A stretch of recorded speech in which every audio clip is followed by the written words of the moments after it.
You're listening to The Rich Life Revolution with me, Michelle Cooper. My mission is to empower you to step into your next level of wealthy. You'll hear all the deets, a little bit of inspiration, and real life takeaways so that you can create your own rich life revolution. Let's dig in. Welcome to the Rich Life Revolution. I'm your host, Michelle Cooper, and in today's episode, number 66, we are talking to Beth Klein about anxiety and toxic relationships. For those of us who are constantly juggling a dozen balls, maybe it's career, family, meaningful connections, all the things, anxiety is probably a familiar frenemy. In this episode, I chat with Beth, who is an anxiety and relationship therapist, and we talk about dealing with our anxiety and addressing toxic relationships. Beth gives us so many wonderful gold nuggets in the episode, and I want to highlight one for you right now. Your anxiety is an attention whore. Did that get your attention? Well, let's dive in and listen to where our conversation goes today.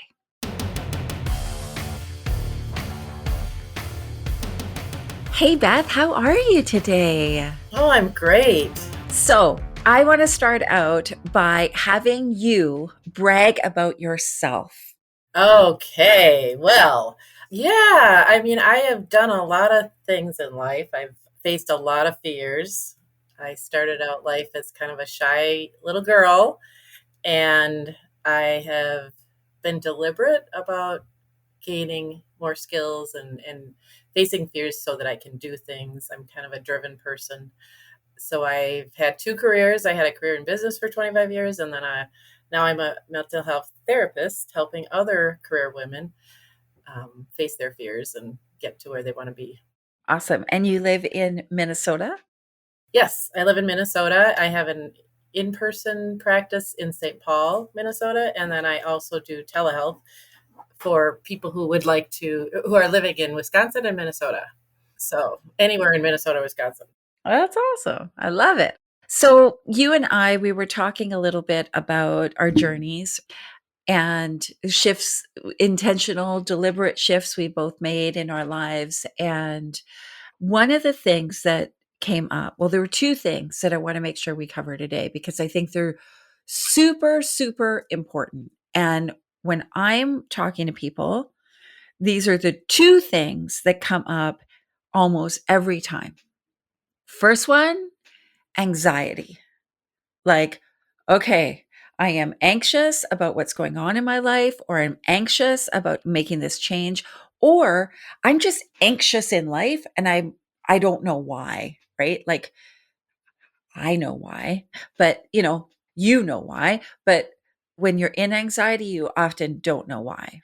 And then the second thing that I would love to talk about is toxic relationships because I know because I did it and I know lots of clients who've done it. We stay in relationships that are toxic, whether that's a romantic relationship, a business relationship, a friendship, even family relationships. Listeners might be thinking, well, they're my family. I can't exactly get out of that relationship, but we can have boundaries. So, those two things I want to make sure that we cover in today's episode because I think it's going to be like nuggets of gold for people that will really, really help them navigate any kind of change or how they work themselves through this journey. Does that sound good? Sounds great. Okay, so let's start with anxiety. Tell me about anxiety. Where does this thing come from? Because, it's frustrating to me. Yeah, well, we are supposed to have anxiety. It's a natural thing that we have. But we've evolved to a point where we don't always need it. And so for example, if you think back in the caveman kind of days, imagine a family sitting around a campfire and they're really vulnerable to the elements. So they're constantly, they could have a lion jump up and take one of the kids. They could have any kind of snake bite them, any kind of a thing. They're just out there in nature.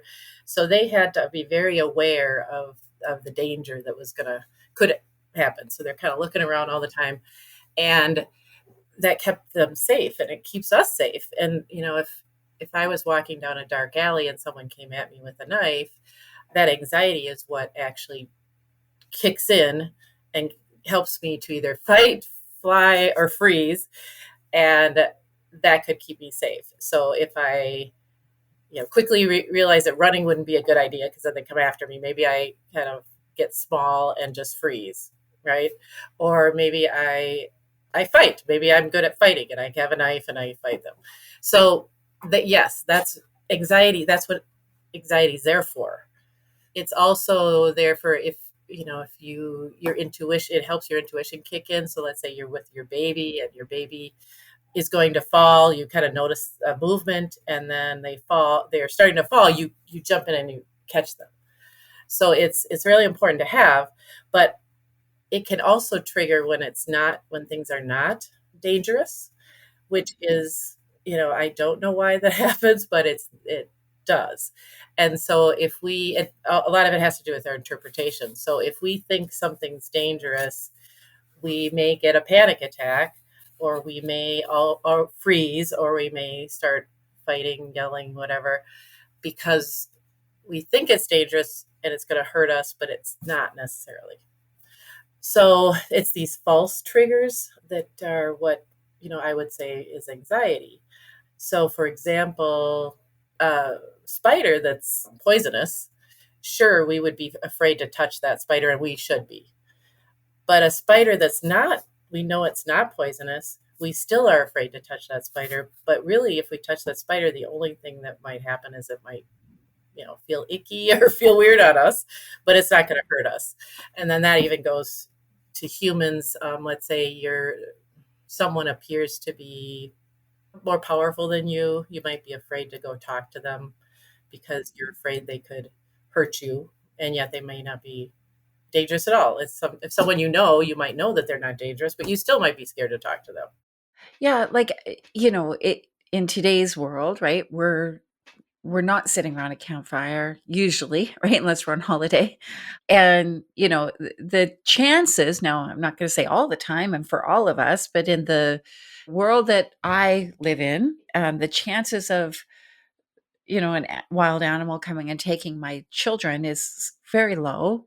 The things that I see trigger anxiety for people these days is anything that could threaten their feeling of safety.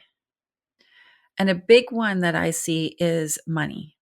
So, a lack of money or a shift in money somehow. And that can even come from thinking about leaving a relationship, for example, right? Well, how am I going to pay my bills? Or, leaving a job. Well, what if this new job doesn't work out? Like I've been told it's going to be, right? Or even not in changing, like, we're at a time where the economy is a little volatile, right? We're seeing increased inflation, and that can be hard, right? Well, like you go to the grocery store and you go to get cauliflower to have for your family's dinner and it's $12, right? You're like, I can't afford cauliflower now.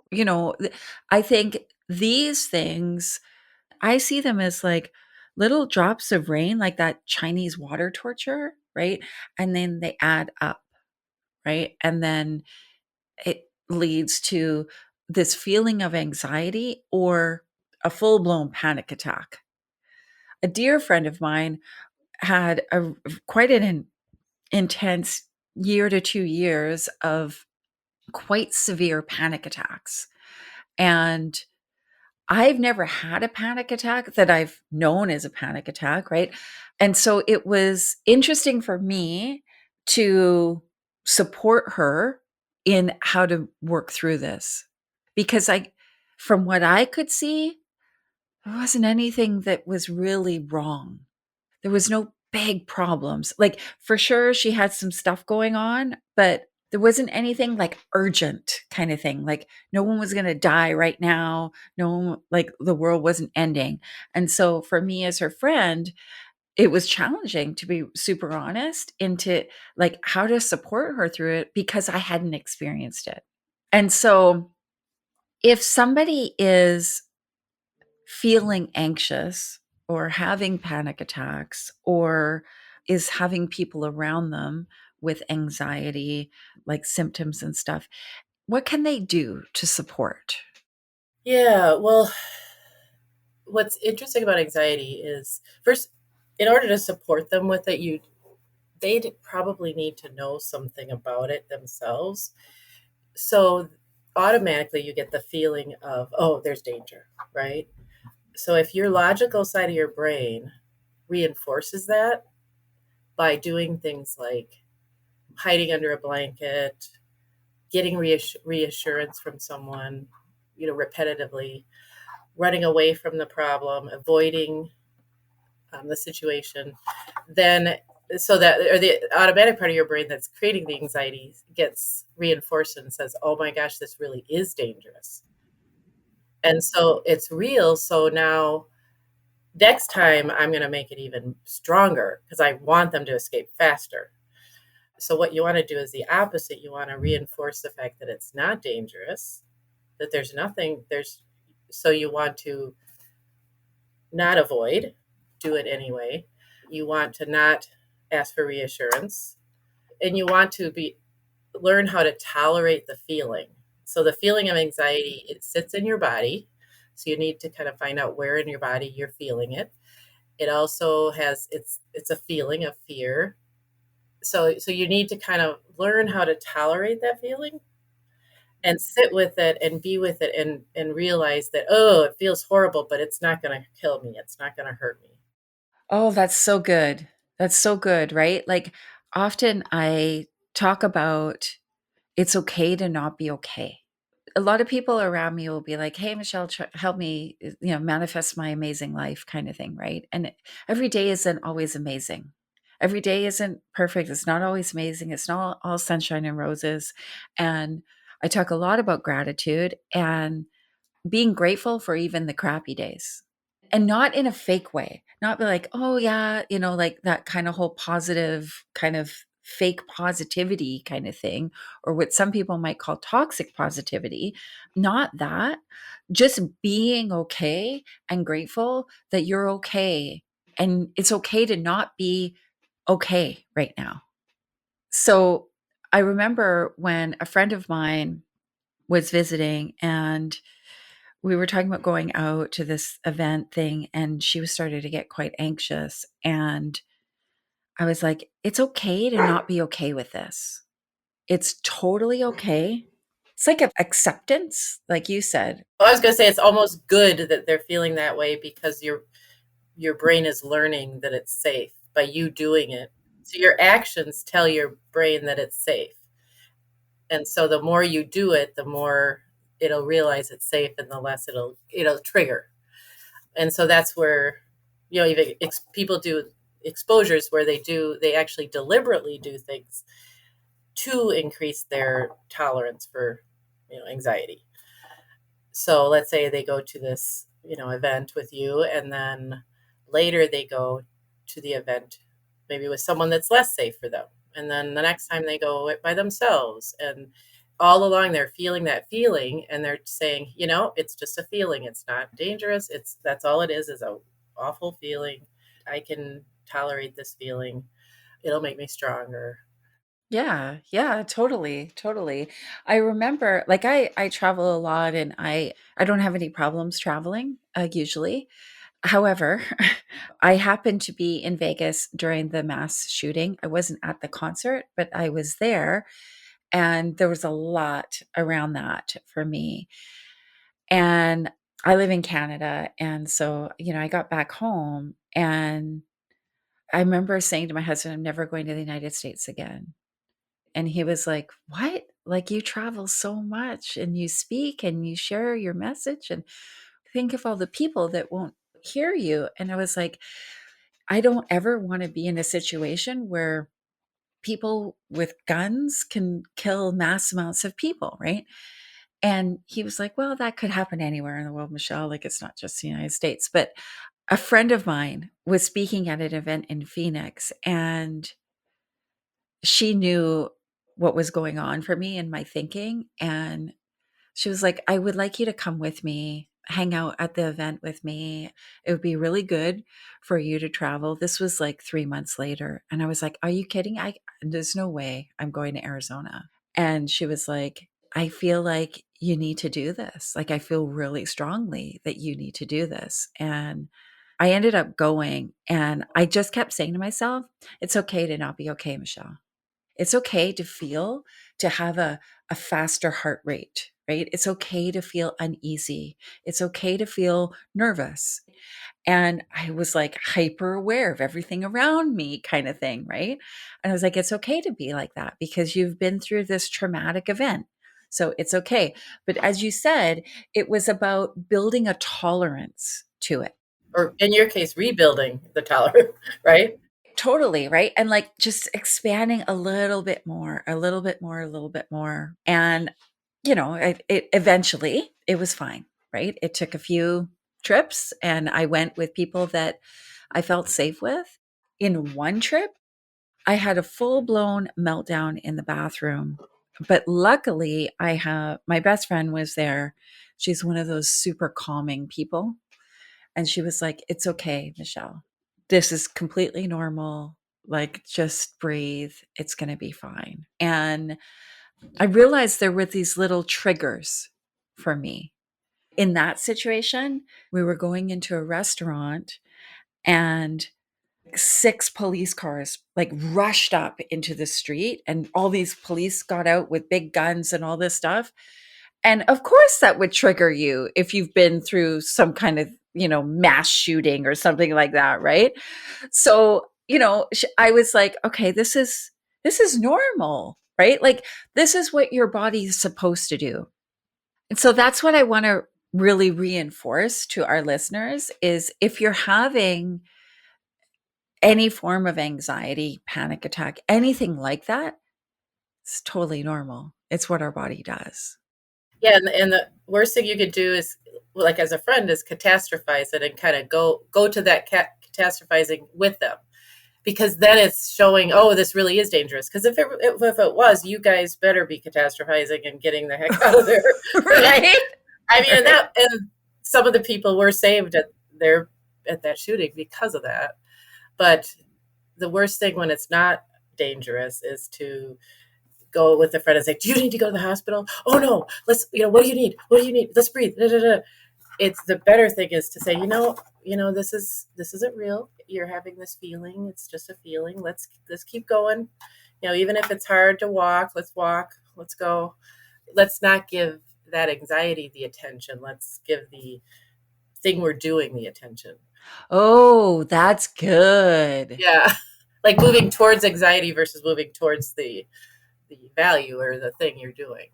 Oh, that's so good, right? Like, let's not give the anxiety the attention. Let's focus on the thing that we are doing or the place we're going or, whatever it is, right? Yeah. And even if it's not easy, just, plod through it. Just keep going. Keep moving. Yeah, so great. So, number two, toxic relationships. Okay. Oh my God. How do we even talk about this? What do you see in your practice? I'm sure you talk to lots of people and you've worked through probably lots of situations. What is a toxic relationship? Mm. Well, that can mean a lot of different things. So a toxic relationship can be having a relationship with a person that does have a problem, like they're like a narcissist. So someone who does have some kind of a mental health problem. And in that case, you're constantly trying to kind of make things normal, go back and forth, have you get your way, then they get their way, kind of back and forth and reciprocal kind of relationship. But it never happens because there's kind of a sabotaging, of you. So you're doing it's your turn, but now they're sabotaging you, and it always ends up being on their their terms and on their side, and they get their way, and things like that. And in those cases, that's toxic because of their issue. It can also be, other mental health issues that are not treated can seem toxic.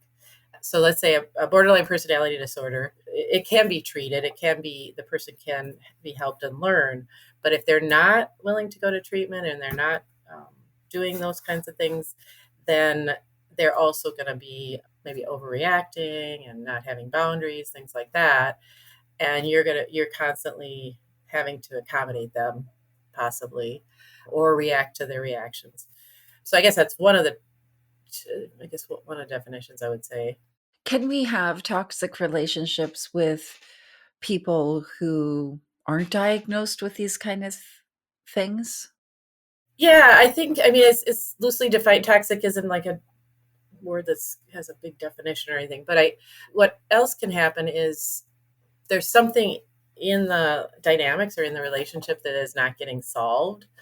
And so you're either kind of maybe the elephant in the room, like maybe there's this one thing and you're not willing to maybe talk about it, and or bring it up or mention it. So you're constantly going maybe around it. And so you're feeling empty, hurt, after your interactions. So I think communication is something. I think some people aren't always able to be vulnerable. Brene Brown term there, enough to resolve issues. And so then these issues don't ever get resolved, and they're kind of, then you're frustrated all the time with that person. Maybe you go out together, but then after you get home, you're really frustrated, and you tell your friend or your partner, you know, what went on. Yeah. So I think a thing that I always, well, not always, because I've not been good at this in the past, is the whole idea around boundaries. I now know that I have lacked boundaries with a lot of people in my life. And that has led me into toxic relationships or has created toxicity within the relationship. And I had to acknowledge that part of this thing that had developed was my responsibility because I didn't have boundaries from the beginning. So I overgave of my time, my energy, sometimes my money, and it created an imbalance in the relationship. Do you see that in the women that you support? These professional women, these business women, do you find that they have toxicity in relationships in their family, their friends, their business relationships, that kind of thing? Yeah. Yes, I do. And boundaries, yeah, that boundaries is a good one. It's kind of, I think, under communication, and, I see that a lot. I see that with their work. I see that with, yeah, with partners. I see it as a way, as a fear. They have a fear of setting a boundary, usually, or they have an assumption that this boundary is not gonna. I'm gonna get, let's say, get fired if I set this boundary, or my family will reject me if I set a boundary with them. A lot of times I hear with, daughters and mothers. Mothers are, being too invasive on their, choices, things like that. They're being too opinionated, and the daughter is too afraid to say, "Hey, mom, let's, I'm not going to talk about that anymore," or "Please don't do that." And it's an irrational fear usually, right? Mom's not gonna reject them.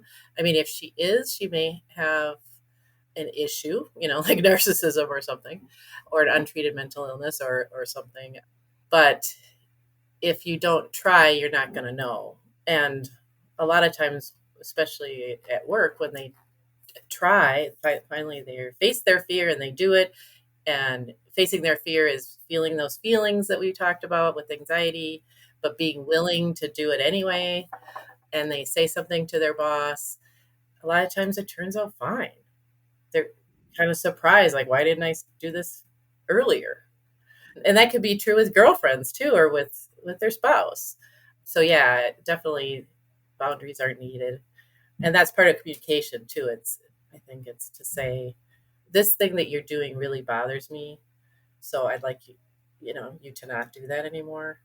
Yeah, I think that A lot of times for me, I'll speak for myself because I don't want to kind of say this is for everybody, but for me, setting boundaries felt difficult because there's a part of me that wants to please people. I don't want to be rejected. I don't want to be excluded. And that all comes from experiences that happened, right? As well, all of these things come from things that have happened to us, right? And we don't want them to happen again. And so our brain creates that meaning about it and goes, well, don't do that because this will happen. And so putting boundaries in place with people, like communicating my boundary on something, felt mean almost. I felt like my interpretation was like I'm not being supportive, right? If I'm putting a limit on something or whatever. And it didn't feel good. But what I had to realize the hard way was that I was putting all of these people and their needs and their wants and their desires ahead of my own. And why was I doing that? Was I so unworthy or was I so low on the list of priorities in life that everybody else and everything they wanted came before me? And at the time that I was doing this work, that was true. I was on the bottom of my list. And there was a reason for that because I didn't feel worthy of anything other than that. So it's like layers, right? Like uncovering layers of things. And I did this work through lots of different therapists, practitioners, like all kinds of people to help me understand myself and why I was so willing to be last. And it was like, well, that's not gonna, it's like that whole, put your oxygen mask on first before you help somebody out. Like I would be putting everybody, the whole plane's oxygen mask on before I would put mine on. It's like the sacrificial lamb. Yeah, totally. Right. And I remember a therapist saying to me, are you open to believing that boundaries actually empower other people to be resourceful? And I was like, "Oh, well, that's totally different because I totally believe in people being empowered in their life." And so it's like, "Oh, so by me setting a boundary, I'm empowering somebody else to be resourceful, to find their own way through, to figure their shit out, or to see something about themselves that maybe they don't even see right now." So that helped me completely reframe boundaries, which helped me step away from toxic relationships. I've had 2 relationships with narcissists in my life. Well, probably more, but 2 that I recognized that they were narcissists because I didn't know what that was before those experiences. And they were both very difficult to enforce boundaries with. And they're both very significant relationships in my life that the only way I could get out of it, like, and get out of the pain of it, was to completely cut myself off from those people. So it is hard, right? Because sometimes you can't do that, right? If it's I don't know, a family member or maybe somebody you work with, or I don't know. One of mine was actually a client and the other one was a boss. And so I had to leave the job, right? I had to make a decision to leave a great job that I loved that paid a lot of money. But I was like, my health is way more important than this. And then the other one was a client that I had to fire and go, nope, not doing it.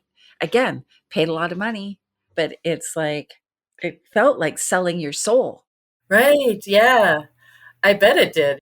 If you set a boundary, I'm guessing this is what happened is you set a boundary and then the person didn't, consistently wouldn't hold those boundaries. They freak out. Oh, they freaked out even.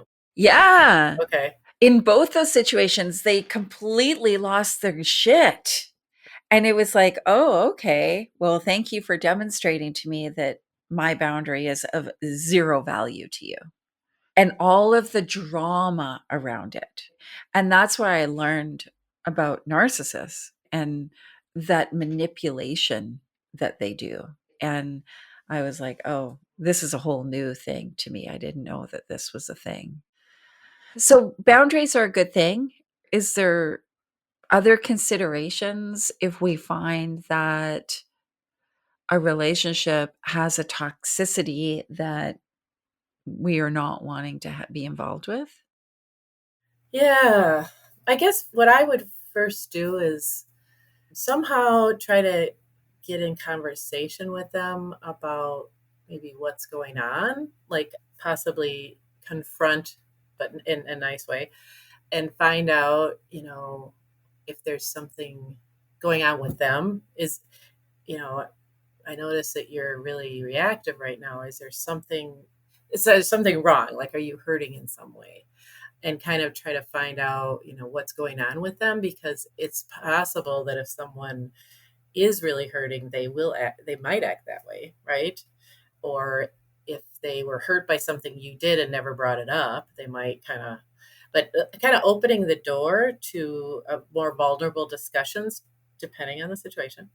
Because I think sometimes people aren't very good at resolving issues, and they overreact sometimes instead of being nice about it and resolving issues. But you can find out a lot that way.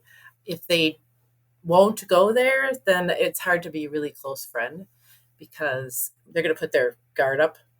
Then how can you be friends with that person, because they won't let you in into their heart? Yeah, and they'll maybe inappropriately sabotage you. But you'll learn that after you get vulnerable with that person, or try, at least attempt that. You'll learn based on what their reaction is, whether this is someone you want to still be in a relationship with. If they're able to soften and say, okay, this is what's really going on, and start crying and that, and you can understand it and ask them to, try to be more open with you next time, it's possible you can save the relationship, I guess. But if you've done that and it's still not working, then you can't, and I'm talking about a friendship. With a boss, it's harder.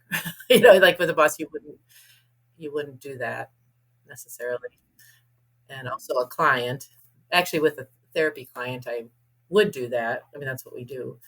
But I'd probably end up, with probably end up diagnosing the person and getting them the right treatment. So if it's let's say borderline personality disorder, which is maybe more common to be toxic, then I would get them the right treatment and be compassionate about it. Because a lot of times when people act badly, they're really hurting inside, and sometimes they're willing to talk about it, and other times they're not. And if they're not, you do have to let them go and say, hey, you know I hope you get the right help or get better, but right now it's not going to work. Yeah, like this isn't working for me. And it's okay, I think, to say, this isn't working for me. Whether that's a family member, a job situation, a client, a friend, or whatever. Like, it's okay to say, this isn't the way this is happening right now is not working for me. And to work, maybe there's a way to work through it. But I guess, yeah, what you're saying is we won't know unless we have a conversation about it. And then, of course, how many conversations do you have? Right. Right. Yeah, really, really, if you've had one and it's still, I mean, even one is probably enough. It's like still, it's just not connecting. So there must be something. This is a really great conversation. Thank you so much, Beth. Like, I love this. I think we covered two really, really important things, right? Anxiety. It's okay to not be okay. I love what you said. Focus on the thing that you're doing or, whatever, rather than focusing on the anxiety. I think that's awesome. And then the whole thing around toxic relationships and boundaries and, and communication really is what you kind of sum this all up with, right? Vulnerability. Yeah. So if people want to learn more about what you do, where do they find you? Well, the best way to find me is my website. So my website is www.fireflycounselingmn, as in Minnesota.com. And go there, look around. You can contact me, or you can just book a free consultation and we can talk. I have blog entries out there and all kinds of stuff. So, Oh, good. Yay. Thank you. Thank you so much for your time, and your knowledge and your gold nuggets. This is amazing. yes, you are welcome. Thank you.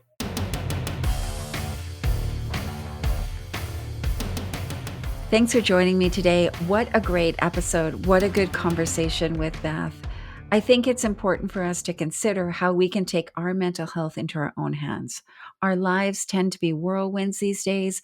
We're trying to run our businesses, raise our families, and hey, find fulfillment every day. So it's no surprise that anxiety and unhealthy relationships can creep into that story. I loved our conversation, and she gave us a little bit of a fresh perspective, and I hope that left you feeling more capable of tackling whatever stressors come your way. Of course, I invite you to share this episode with your network, your friends, your family, and if there's somebody in your life that is tackling anxiety, share this with them. Just copy the link and send it on over. It's as easy as that. I would love your review in your favorite podcast platform. So give us some stars. Hit me up in social media, Michelle B. Cooper on all the platforms, and let me know what you think and if this was helpful. Don't forget to join me next week on episode 67, where I am talking all about the vibration of love, making every move with your heart. Can't wait to dive into that one. Thanks for hanging out with me. I hope you got at least one gold nugget today. Be sure to grab your copy of the Rich Life Revolution workbook to help you set the foundation for your next level of wealthy. Get it now at richliferevolution.ca, and I'll see you later.